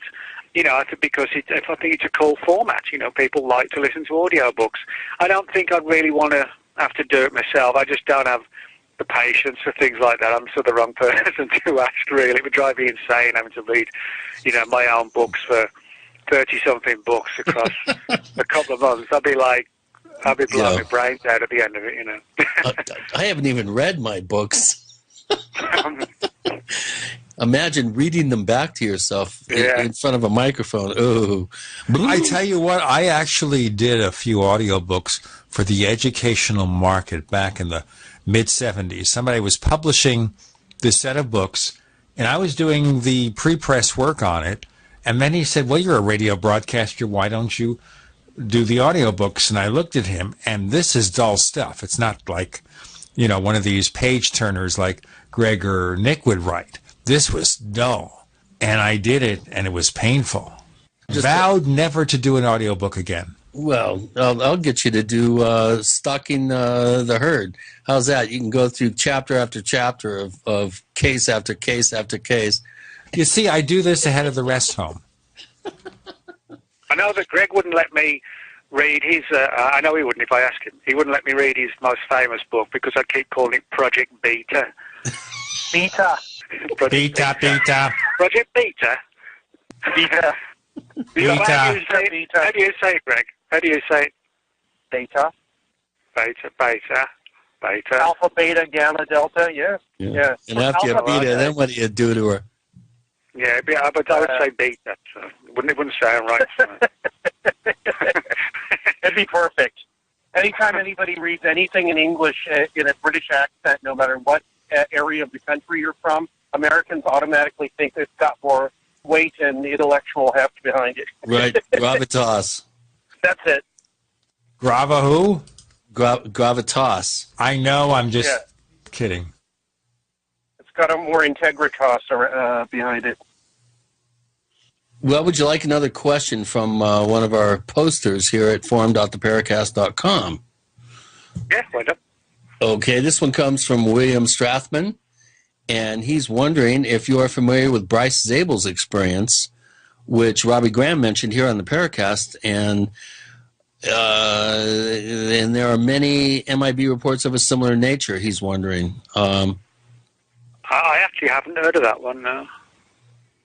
Wow. Why don't you let Gene fill you in on all the details? Okay. You want to talk more, Chris? Why don't you do it? Well, he of course, for our new listeners, Bryce Zabel co-produced a program, a TV series for NBC back in the 90s called Dark Skies. Yep. And he was visited by what appeared to him to be civilian-attired, military-type operatives who kind of told him that he was on the right track and kind of hinted around that maybe, he should, I forget the details of exactly what they said, but there was no question in Bryce's mind, at least according to my memory of his recounting the visit. Actually, and it was several visits. I think they wanted to meet him in some weird place, and he didn't want to go, and he actually kind of blew it off, and they were actually fairly persistent. I think they contacted him on at least 2 or 3 occasions, and the last occasion he just got too freaked out by the whole thing and just refused to talk to them. Gene, do you remember exactly what it was that they were talking about? I for some reason my mind goes blank when I'm trying to remember what their apparent agenda was in speaking with him. It wasn't like cease and desist, but it was almost like they were saying, yeah, you're on the right track, but we really know what's going on, and if you really want to know, correct me if I'm wrong. I think that's largely it. Yeah, it's one of those things that happens every so often. You meet somebody who claims to know something, and then for whatever reason, nothing ever happens. Nothing comes out of it. Well, they were. That's actually part of the phenomenon right there, where you find yourself with somebody who claims to have knowledge of something, and they sought you out, and they're ready to get your set for this, and then at the critical moment, their history. Well, he blew him off. He wouldn't do the final meeting where they were supposed to come up with some sort of something for him, and he was just too freaked out by it. You know, people have often asked me about my investigative work and whether I've, had any sort of experiences with Men in Black. I've mentioned on the show a number of times about the 4 black-clad individuals that waltzed into my house thinking nobody was home and went through my files, and I was in the next room freaking out. My girlfriend's daughter was upstairs, shaking under the covers in her bunk bed. And one of the guys actually came up to the upstairs and looked around, and according to Brisa, he had these kind of things on his face. Almost, it sounded like night vision goggles. I have never been personally, had somebody knock at the door dressed in black, but I had a man in beige that really freaked me out. I can just see right now the song "We Are the Men in Beige," the Galaxy Protectors. Doesn't work. He was wearing a safari, intelligence operative suit and had the brush cut and the military, bearing and the whole thing. Was doing NLP, neuro-linguistic programming, power moves on me as we were talking. And the only time that my girlfriend ever, had a problem was somebody who had come to the house, the hundreds and hundreds of people that had tramped through the house over the years, whether it's, the media types or, people visiting or, whomever. There were a lot of people that went through, and she was very, very gracious, and she was very, very accommodating. And the only time she ever had a problem with anybody is this guy, this man in beige. I still have his business card. He was a director for the Institute of Social Architecture. Go figure that one out. And he was leaving just as Isadora was coming in, and she came in, her eyes were blazing, saying, "I did not get a good feeling. Who was that? I don't ever want to see him here again." I hope that didn't end the relationship, Chris, but we have to end this segment. Okay. Almost. With Gene, Chris, Greg, and Nick, you're in the barrack. If you're fascinated by UFOs, ancient aliens, archaeological mysteries, ghost hunting, Atlantis, and any other paranormal topic as we are, be sure to check out apmagazine.info each month. Since 1985, it has presented the latest research by top researchers like Andrew Collins, Brad Steiger, and many others, and contains interviews with such leading personalities as Jacques Vallée. Click on one of their banners and check out apmagazine.info. As you know, neighbors, web hosting can be pretty cheap, but not all hosting is the same. DreamHost wins Best of Awards year after year. You get unlimited disk space, unlimited bandwidth, and even the low-cost plans put your sites on high-performance SSDs. Want to know more about what DreamHost has to offer? Go to technightowl.com/host. Once again, that's technightowl.com/host. It's about time something new came along for better selling and buying online. And I found it. What now, Marge? It's buysellmakeoffer.com. Never heard of it. It's a brand new company. That's why you've never heard of it. It's the newest and best way to sell any products online. I did all the research. Sell my car? Yes. Our home? Yep. My golf bag? Your golf clubs. All of them. How about your purse collection hoard? Hey, now. You said any product. Right. I did. We get 30 days free. Really? Packages starting from only $7.95. And buysellmakeoffer.com will never charge item fees ever. Never. And this is cool. Listen to this. You can even use Skype or video to show your items. That's cool. Yes. All we have to do is go to the website, sign up, and then load our stuff to sell. I love this site. Buysellmakeoffer.com. Buysellmakeoffer.com. You got it? Buysellmakeoffer.com. Buysellmakeoffer.com. Better selling, better buying. We use mobile devices right against our bodies every day, but growing scientific evidence has emerged showing serious health risks associated with exposure to EMF radiation emitted from these devices. The solution is Defender Shield, the most effective mobile radiation shielding ever developed. Defender Shield blocks virtually 100% of EMF radiation from cell phones, tablets, and laptops, and starts at just $64.99. Buy now at DefenderShield.com. For 10% off, use promo code GCN. DefenderShield.com, the worldwide leader in mobile radiation shielding. Today, how to incorporate your business in just 10 minutes so you won't lose everything if you get sued. Step 1, stop putting it off. If you're not incorporated and someone sues your business tomorrow, it's not just your business at risk. You can lose everything: your home, your car, even your life savings. Step 2, call the following number for a free 10-minute incorporation guide from Incorporate.com. 1-800-941-5257. They don't provide legal or financial advice. They just make incorporating quick and easy. So you can incorporate or form an LLC in just 10 minutes. That number again is 1-800-941-5257. Step 3, congratulate yourself. By taking just 10 minutes to incorporate your business or form an LLC, you protected your home, your car, and your life savings. And that is how you incorporate your business in just 10 minutes. But hurry while they're still giving away these 10-minute incorporation guides for free. Call 1-800-941-5257. That's 1-800-941-5257.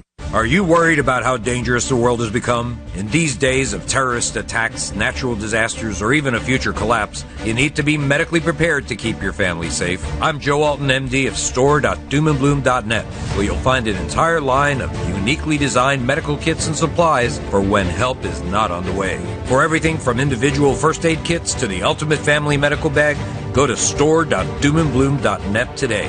That's store.doomandbloom.net. You'll be glad you did. We'd like to hear from you. If you have a comment or question about the Paracast, send it to news@theparacast.com. That's news@theparacast.com. And don't forget to visit our famous Paracast community forums at forum.theparacast.com. Okay, it's laughter again, regaling ourselves with laughter. We're laughing at ourselves because we're too tragic. We're all tragic figures here. Speak for yourself, dude. Oh, I resemble that remark. So we all started out with Men in Black and Women in Black and Greg Bishop and Nick Redfern. And again, Nick has a book coming out called The Women in Black. When's that going to be out, my friend? Probably, I think, well, actually the Kindle's already up, but the paperback, I think probably a couple more weeks yet, because I've actually, coincidentally, just today had the bound proofs come through, just so I can have one last look. Basically, with the proofs, it's sort of it's a finished edition, but I've just got to go through it and check it for, make sure that the type colouring all looks good and the pictures are reproduced properly. So when I get that back to them in the next week or so, I think it'll be sort of a couple more weeks where they get all the distribution and everything else set up, and then it should be good to go sometime after that. At least your publisher sends it to you. My publisher didn't even show me mine. He signed off on it for me. Don't go with them again. I don't plan to. Oh, yeah, make sure everything's in place, yeah. Or you can self-publish like I did and have all the headaches fall right on you. Yeah, well, then again, I think me and Greg were talking about this the other day. I mean, self-publishing. I mean, I know a few people, or a lot of people in the UFO subject, or the writing field, who get very sort of, above themselves and say, well, if you self-publish, you're not a real author. They kind of have this image that you've got to be published by a known publisher. Well, those days are long gone.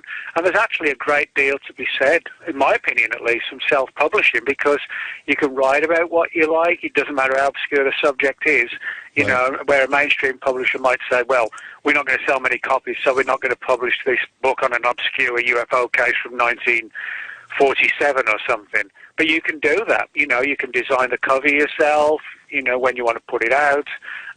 Mainstream publishers, they want control. And they want all the money.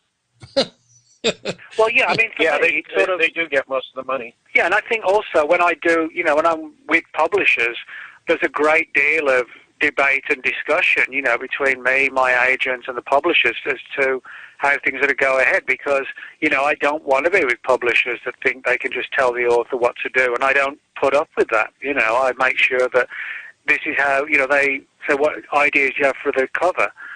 So I always come up with ideas that I think will be good, and then they will do something based on what I suggest to them. And then it's sort of a case of, we sort of battle between the two of us.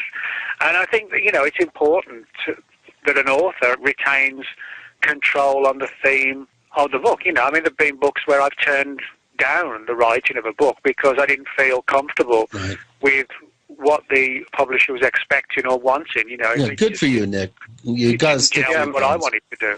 I've done that too, That's really important. I've been blessed in one sense and then cursed in another. I've done all the covers for my books, my last 3 books at least. I've done the covers for, and I've been solely responsible for the content. I haven't had any problems with that. It's just, the whole thing with publishers is normally you get an index. Normally you get really good proofreading and editorial expertise.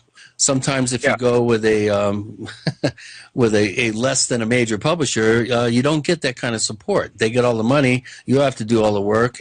Unfortunately, the follow-through isn't, where it should be. And so there is something to be said for this new kind of phase of publishing I think we're going into. And I'm looking forward to maximizing my potential independently. That's good. Yeah, I really think it's important to, to do it. And be the one. I'm not going to be able to point a finger at anybody if I self-publish. So, and I think that rings true for anybody that's out there that thinks they have a good subject, and knows that they have a passion for the subject matter, and they have the research. A good example would be Mike Clelland's book on owls. I think that was a very, very well done book. It's being really well accepted by the mainstream for a first-time author. I think it's a good example of how it can be done properly and how you can have an impact with a really relevant subject. If you have a good subject, it deserves to be out there and it deserves to have a readership. Someone like you, Nick, I'm surprised you're not doing all your own books. You have so many books out. You have a well-established readership out there. And so you might even think about that. Now, there's one thing I should mention here. There's a fly in the ointment with this, which is for a book to be properly done, you really need an outside editor, and that can be expensive if you want to invest in that. Well, it is, but there's also, if you're self-publishing, there's something to be said of just really having the author's input, and not being turned into some sort of sterile writing style that the editor might want, and I think people kind of find that engaging sometimes when it's just, it's sort of, as they say, the warts and all, from the author in their own words. But yeah, I think there's, particularly in what is known as the arts, there's way too much sort of self-important stuff of, I'm a published poet and whatever. It's like, well, it is like whatever. I don't care if somebody's published by themselves or somebody's published by some major company. It's the story that, is important. And if the person can put it out themselves and get rid of the middleman, more power to them. The Women in Black book and the Men in Black book that I did last year, they came out through my agent's company, Lisa Hagen Books. And Lisa's my agent, but she set up her own company. And we do my books, these books at least, the Men in Black and the Women in Black books, and a few others that are going to come out. We're doing those through Lisa's company. So it's just the two of us, really. Cool. Deciding on the subjects, what the theme's going to be, and getting the designer on board, and the person who's going to edit it and do the cover. But it's basically sort of me and Lisa, saying, well, this is what we want to do, or what we can do for the next one. And but yeah, I would like to do more, go down that self-published path, because I have got a lot of stories which are so obscure that I know, even though they're good stories, most publishers are going to look at them and think, we're only going to sell 50 copies. But for me, if it only sells 50 or 100, if it goes to people who really enjoy it, well, so what? It's sharing the information and entertaining someone at the same time. Right, and you're the only one that can write it. That's the important thing, is if you don't write it, it's not going to get written. Mm-hmm. No, well, Greg's got some books on, just weird experiences that, he could do a cool book out of those or whatever. Yeah, well, what do you think of the self-published route, Greg? You've just gone through the whole process. I mean, any advice for aspiring writers out there that have maybe a data bank of some interesting material that they want to get out? Yeah, but I will sort of try and start at the beginning. If I hadn't been published by 2 or 3 regular publishers, I probably would have just tried to go to a publisher. But since I really didn't have any really bad experiences with anybody. I mean, there's some light editing in some of the things I did. Project Beta wasn't touched, really. Actually, Patrick Weege, I think, changed one word. He told me I was going too fast last time, so I said the Paracast, and it took me about 15 seconds.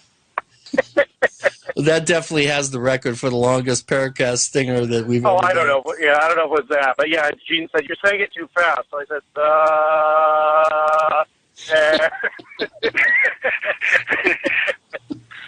So I bear read, Paul. Self-publishing? Yes, self-publishing. That's what we were talking about. Tell us about self-publishing, the trials, the pitfalls, the rewards, and the everything that goes into it. Well, I've got this weird control thing. I mean, when I wanted to do also cheapness. When I wanted to do my website or any number of websites, I just went on the web and just started typing in questions about how to do it, and eventually you can find answers that make sense. So I did the same with doing the book. Also, I went through Lulu, who make it fairly easy for you to do it, because you just have to send them a properly set up, formatted file, and there's a learning curve on that too. So what I would say is, if you do want to do this yourself, the first one's going to be it's painful. But then after that, you've already got it down. Walter Bosley can tell you the same thing. He told me the same thing. You get that first one down, and the way you're doing it, you get your process through, and it becomes a lot easier. What I think it was Gene said is that or maybe Chris said, it's valuable to have. No, it was Gene. It's valuable to have somebody else read the thing, because otherwise you don't know how people are going to react to it. I had a couple people read the book, both one for content and 2 to help me do some proofreading, and that was really valuable. So yeah, there's one piece of advice I would say anybody that wants to self-publish: get somebody else to read it, because what makes sense to you may not make sense to anybody else, or not much sense. And they'll say, look, this one chapter or whatever doesn't make any sense, or I don't know what you're talking about here. Because obviously, when you wrote it, you know what you're talking about. But the point is, you have to communicate that. So that's a really important part. And the other one is just to be really patient about your learning curve, because it took me a while. I'm not stupid, but I'm also not horribly smart either. So it took me a while to figure out all these little things. And I did it in Microsoft Word. It took me a little while, but I did in Microsoft Word, and Kindle will actually take a Microsoft Word file, then they just really they convert it. So I had to get the little. So you didn't use InDesign or Quark or some of the desktop. Wow. No, I just took the Microsoft Word file, took all the formatting, the chapter, the headers and footers and all that stuff out, and I ran it through their thing, and it's and some of the pictures came out crooked and all this. It's okay, I guess I have to center them first, before I paste the pictures in.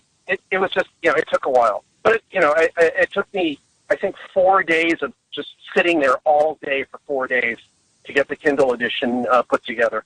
So it's not impossible, and it's not easy, but it's very rewarding, because when you're done, you've got something that's totally 100% yours. The royalties on them are much better than you get with a publisher. But the only drawback is you don't have the publicity machine. Right. So you got to be your own publicity machine. And luckily, I know people that do podcasts. I do my own. I got on Coast to Coast, which helped a lot too. All these things, if you know the people and you have the outlets to get the thing out or get your message out, use them. One thing I should mention also here. Obviously, a publisher has a publicity machine. But unless you're a best-selling author, getting that publicity machine to do much more than sending out a single press release is a job in itself. Well, it depends on the publisher. We went through, for Project Beta, it was Paraview Pocket and Simon & Schuster. They sent copies out to everyone. They sent press releases out everywhere, because it's Simon & Schuster. They've got a huge machine. They've got a whole floor of people that do nothing but that. Yeah, but if you go through, Joe's Publishing, you'd probably do a better job yourself. The first one, maybe not, but after you get going, it's a lot like anything. It just gets a lot easier. You find out, and at some point, there's already been books written on how you can do it yourself, and those are helpful as well. Well, my first two books were done by St. Martin's Press, and at one point, the publicity campaign for the second book, I was doing 35 to 10-minute radio spots a day, and this went on for over a week. Wow. Well, Nick, what about you? I mean, you've got this, wonderful listenership and readership, people that listen to you on the Paracast and other podcasts and radio shows, but you've also got this wonderful, base readership. What would you advise somebody that's trying to get into this field that doesn't have that requires some help? Well, I mean, a lot of it just comes down to sort of hard work and the realization that if you want to turn a passion into a job, then you've got to work. You've got to put the effort in, and you've got to learn to know the publishing business and how to handle, the people within it and not get screwed over, not get taken advantage of, to make sure that you have an agent who is conversant with contracts and legalities and getting things in your favor. And don't be daunted by it. Just learn it all step by step, as you would if you worked as a car mechanic. You learn bits of the engine bit by bit. It's kind of like that. You just have to know the business, and I think that's when people sometimes get caught up and they fall down because somebody says to them, "Oh, we'll publish your book," and it's the first time. And I understand it; it's exciting, the prospect of having your first book published. But sometimes people can get tangled up in all sorts of bad contracts, or the publisher doesn't deliver what it promises, and the finished book doesn't look that good. There's errors and stuff like that. So, regardless of the subject, whether you're writing books about Hollywood actors or UFOs or sports, or whatever it is, you've got to sort of realize that, like I said, if it's your passion and it becomes a job, then you've got to learn your job. That's really, it sounds hard, but it's simple. You've just got to know what you're doing, and have people around you who know what they're doing as well, and just keep pushing. Just keep pushing. I think sort of being in a position where you don't give up. The first publisher says no, and the second one says no, and the third one says no. Just keep pushing. It's what are you going to do? Just give up and lose? You know what I mean? You just got to keep on and on. Yeah, you got to keep it going, and the same holds true for for other artistic pursuits, whether it's the music business, which can dovetail into this conversation effortlessly. The same thing's going on there. The music business has been screwing over artists for decades, and now they're getting screwed over because artists are going direct to the market with their own releases of musical material, and even films. I think we're going to see now major films. I think the whole curve was kind of started with the Bell Witch project. Would be the classic, zeitgeist producing example of what I'm talking about. But it doesn't matter what kind of artistic vision you have. There's a way to get it done with you in total charge and in control in this wonderful technological age that we live in. So, if the vision is pure and the motive and means are correct, and you have, like Nick said, you're really willing to work at it and not give up.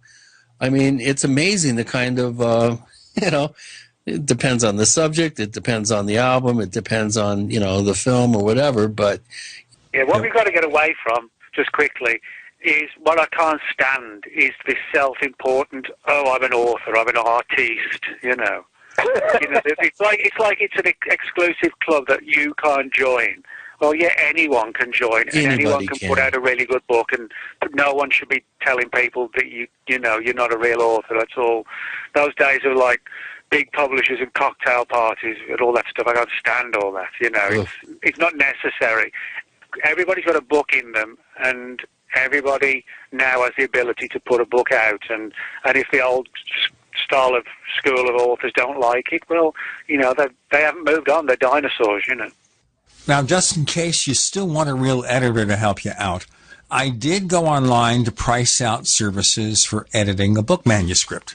If you go to a Lulu or a Amazon Create Space, a fairly large book, like 70, 80,000 words, you're talking about $3,000, $4,000. But if you look online, you go to an individual editor, and some have pretty good records. You can save quite a bit of money. Chris, we got some more questions of Nick? We pretty much answered most of them, Gene, but I do have another one from William Strathman relating to that kind of weird event that happened to you, Nick. What I guess it would be almost 5 years ago now, where your PC was hacked when you had an inadvertent call at the very beginning of the whole Roswell slide controversy. Oh, yeah. And have you heard back from the authorities about who? I got nothing, and so did a couple of other people who also put in complaints, got nothing back. No, that was a weird thing, because I'm never really sure, even to this day, if it was actually a hack or what it was. Or, you know, I mean, I'm not fully conversant on all those issues, but... Well, they knew information that they only could have gotten from your computer or from an email you sent.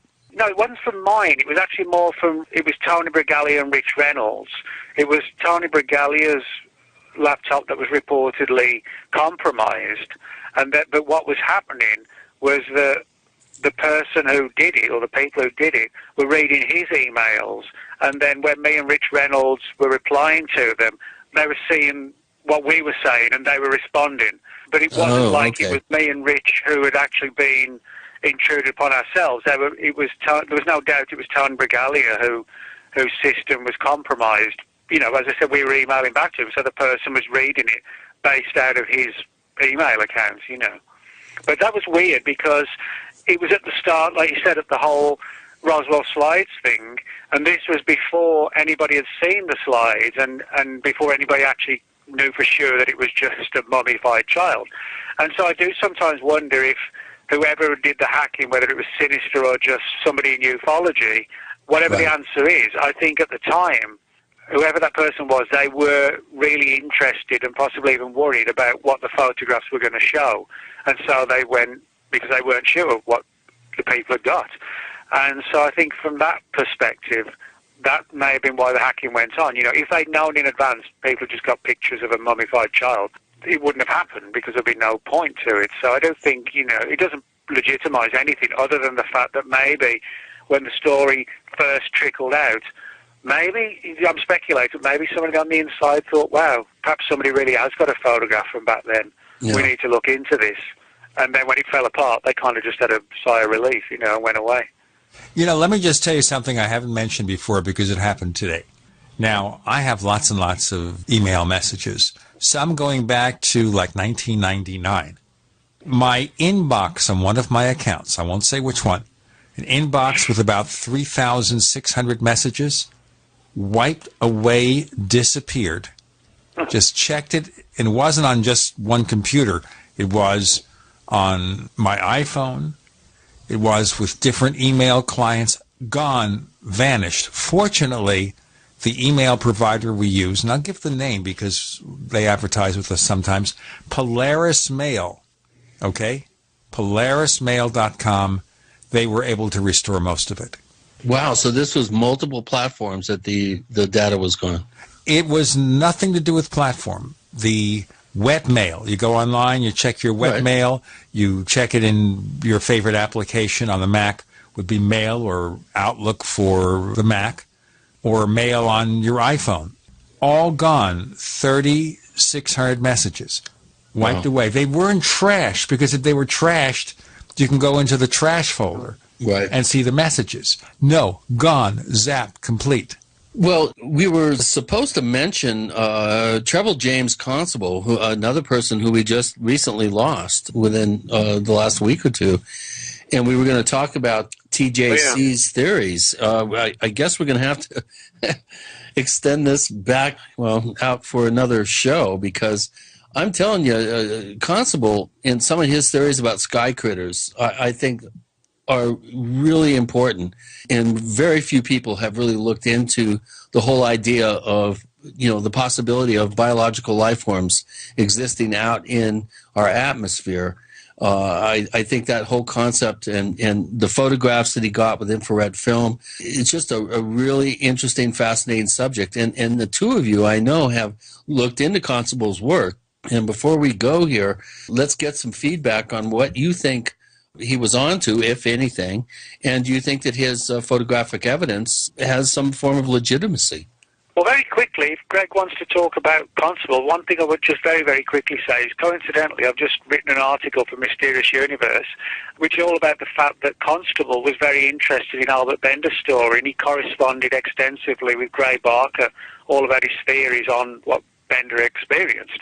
And that article should hopefully be up tonight or some point tomorrow.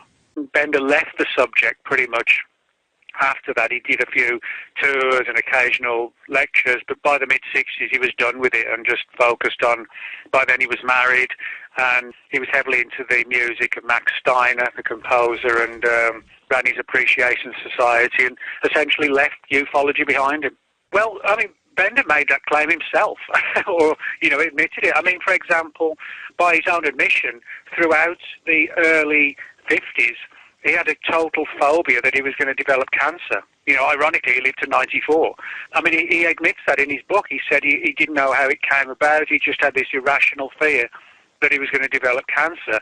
And on top of that, he also admitted, and this is where I mentioned like he had OCD, he said that whenever friends came over, if they picked anything up, say, off one of the tables, and they put it back down, just slightly to the left, he'd have to replace it to where it originally was. If anything was slightly moved, like I don't know, for an old typewriter, anything, he couldn't stand it. He would just sit looking at it until he had to get up and put it back where it was. This isn't other people making claims. Bender, to his credit or however you look at it, was actually quite open on the fact that these issues ran through his mind. Now, I've known people who have OCD.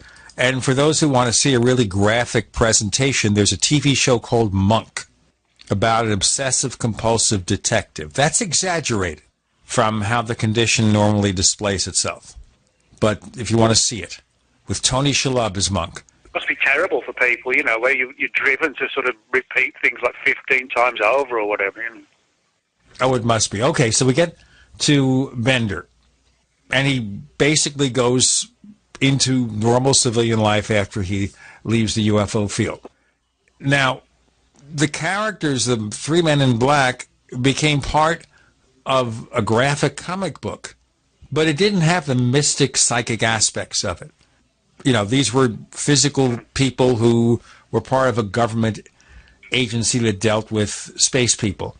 So was there a specific reason why none of that transferred to the graphic comic book? Well, I mean, the comic books didn't come out till sort of the 90s, and it only lasted for 4 issues. It wasn't like a long-running thing. But, I mean, certainly today, if you ask most people, the general public, their perceptions of the Men in Black, they know from the movies, and they know that they're sort of secret agents. But, I mean, you go back to the 50s, and when you have Bender's Men in Black, they look weird. And then when you go into the 60s, we like all the stuff in Point Pleasant, that Gray Barker again, and also Keel, obviously, the Mothman Prophecies, they chronicled as well. And those Men in Black were strange and weird, and nearly all the reports that I get, because I've written several books on the subject, I get dozens and dozens of stories. Very rarely do they come across like so-called government agents. But what I think happened is that certainly Gray Barker's book was full on for the secret agent angle. They knew too much about flying saucers that came out in 56. That book solely presents the Men in Black as government people. And so I think what happened, there was this divergence from Bender's original experiences to where people picked up on, they work for the government. And Bender was sort of leaving the subject, or left it, and didn't want to get dragged into it, and felt that if he talked about what really happened, he would get dragged back in. So he wasn't willing to sort of say, hey, Barker's got it wrong. So I think that it was largely Barker's book, I think, that kicked off the idea that, they're from the Pentagon or the CIA or whatever. Right, but as you say, Albert Bender's encounter wasn't the first time we had three Men in Black or anything similar. What about earlier cases? Well, yeah, certainly the most visible one would be equally controversial Maury Island case of June 47, when allegedly a UFO exploded over Maury Island in the harbour there and showered down all this wreckage into the water.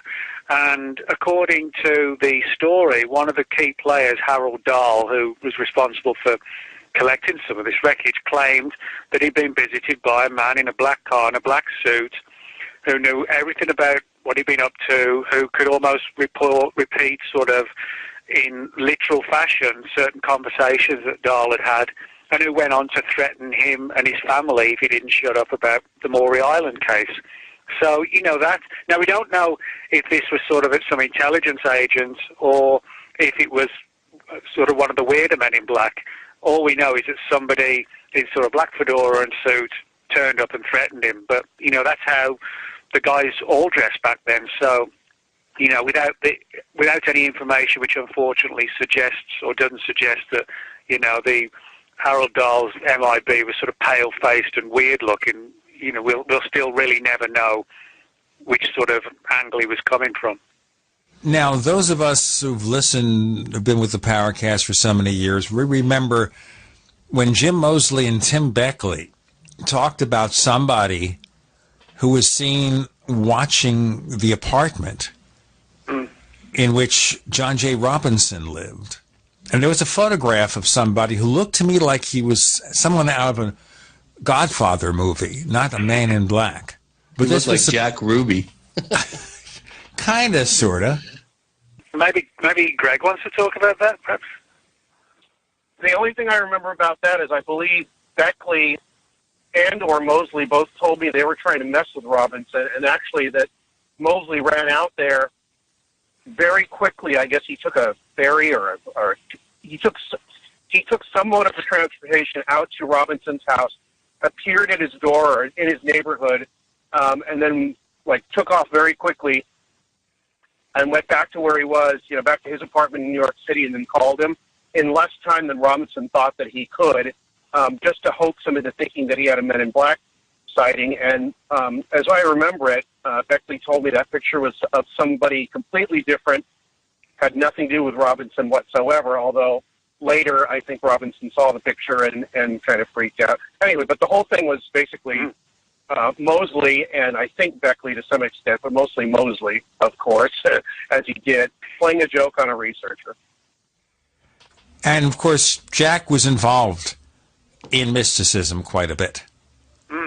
I knew Jack. Well, a lot of the people involved in the UFO subjects who've had Men in Black encounters have been involved in sort of the paranormal and the occult. Bender was. Bender was up to his neck in it. Yeah.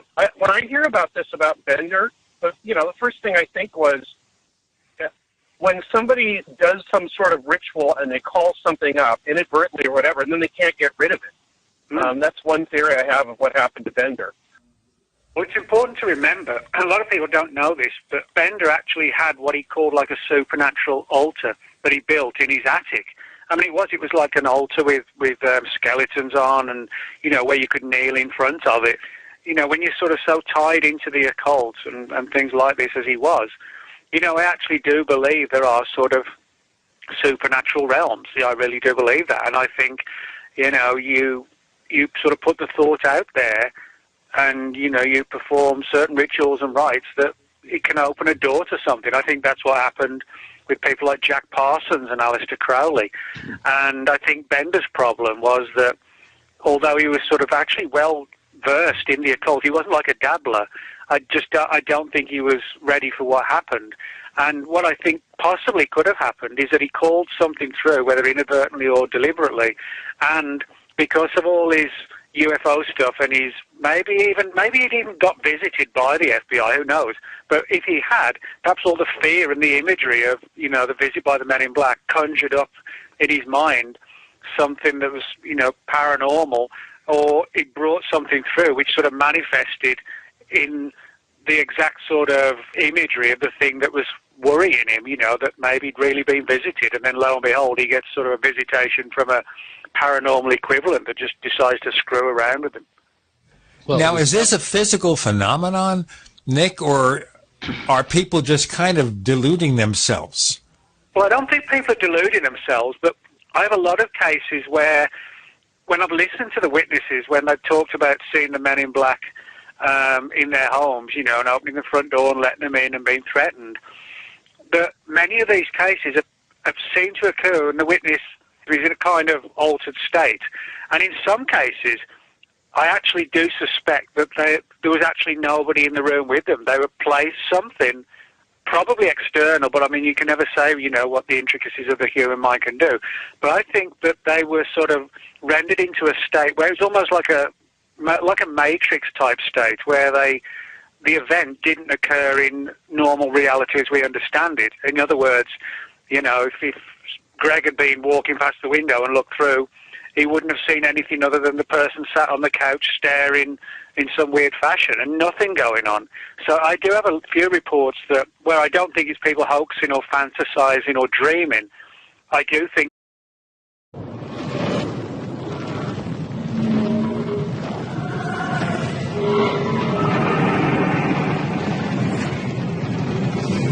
well, I mean, I don't know if he was interested in paranormal and UFO stuff, but I mean, I'm sure there are people who are going to, you know, there can be blog posts where people are saying that there's some sort of significance about his death or whatever, and they'll point to they'll come up with some synchronistic issues with dates and stuff. But I mean, I think what often happens is that when we're dealing with famous people, there's often this tendency, whether consciously or subconsciously, to try and make a meaning behind the death, beyond just the fact that, well, they died, you know.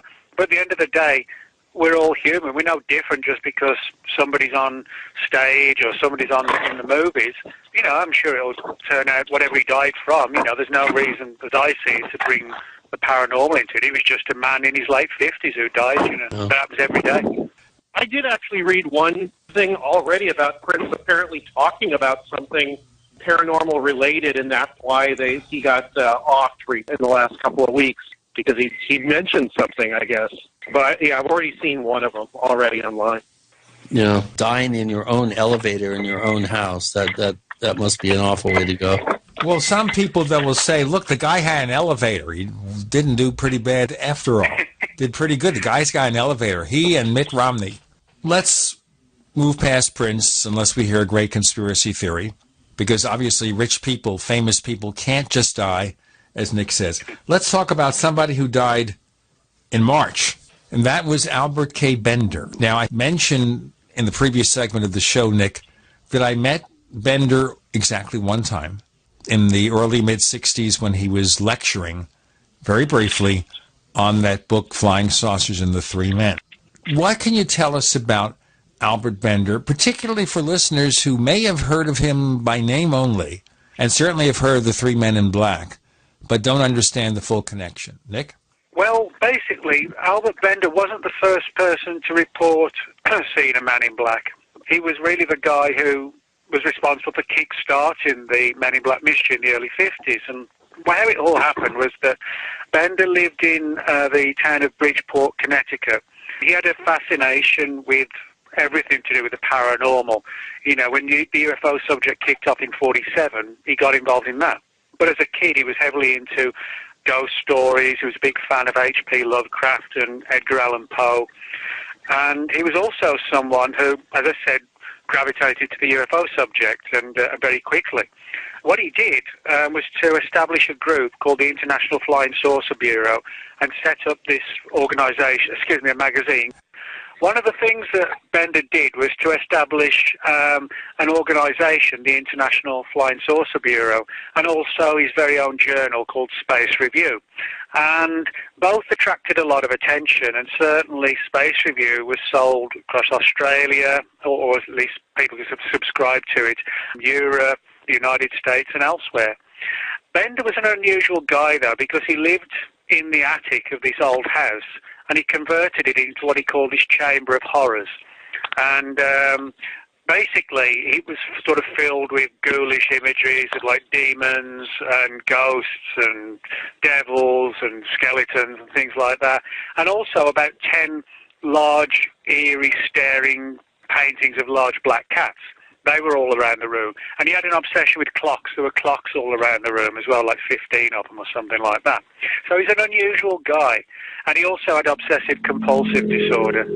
And on top of that, Bender, when he set up the IFSB, and was sort of really sort of rolling along, quickly and getting all sorts of people subscribing and, became sort of a little force almost, within ufology. He started to have these run-ins with the Men in Black, and it began in sort of a strange fashion where he would go to the local cinema on a Saturday night. He didn't have many friends, he didn't have girlfriends, so Saturday nights for Bender, unfortunately, was sort of spent alone watching horror movies down the local cinema, which is probably not the healthiest way to spend your Saturday nights all alone. But anyway, he would talk about seeing these shadowy figures in the cinema. He would walk home and then he would see them again. He didn't think too much other than the fact that he'd unsettled him a bit. But then on one occasion he started to feel ill in his chamber of horrors and he had to quickly lay down on the bed. He felt sort of like vertigo and lightheaded. He thought he was going to pass out. And the room was suddenly filled with this odour of like brimstone, which is classically attached to paranormal activity. And these three sort of fiery-eyed figures, in almost like a semi-substantial, semi-shadow-like, semi-physical, in black suits and fedoras, warned him off the UFO subject. And Bender was so terrified that he did quit the UFO subject. Now, what he did, he sort of gave some of the details, but not all of them, to Gray Barker, who was probably sort of one of the early Gonzo-style writers of UFO stories. To the point where, for Barker, he would change a happy sunny day into a dark and stormy night, just for effect in the story. And Barker wrote a book in '56, much of which was devoted to Bender's story, called They Knew Too Much About Flying Saucers. And because Bender hadn't sort of confided all the details, Barker assumed, quite wrongly, that the Men in Black who'd come to visit Bender were from the FBI, the CIA, and the Air Force, one representative from each. And Bender didn't want to talk about it too much, so he didn't, say, hey, you got it wrong. Now, what happened was that in 1962, when Bender had actually told, by now, Barker some more of the details, and Barker realized that the true or the real story, or the second story, was actually very different to the story he told, in that they knew too much about flying saucers, Bender was persuaded to write his own book, Flying Saucers and the Three Men, which portrayed the Men in Black as sort of definitively paranormal. And that book, Flying Saucers and the Three Men, is sort of littered with paranormal stuff. It's sort of a classic study, if you like, in the occult, even though it's sort of UFO themed. And then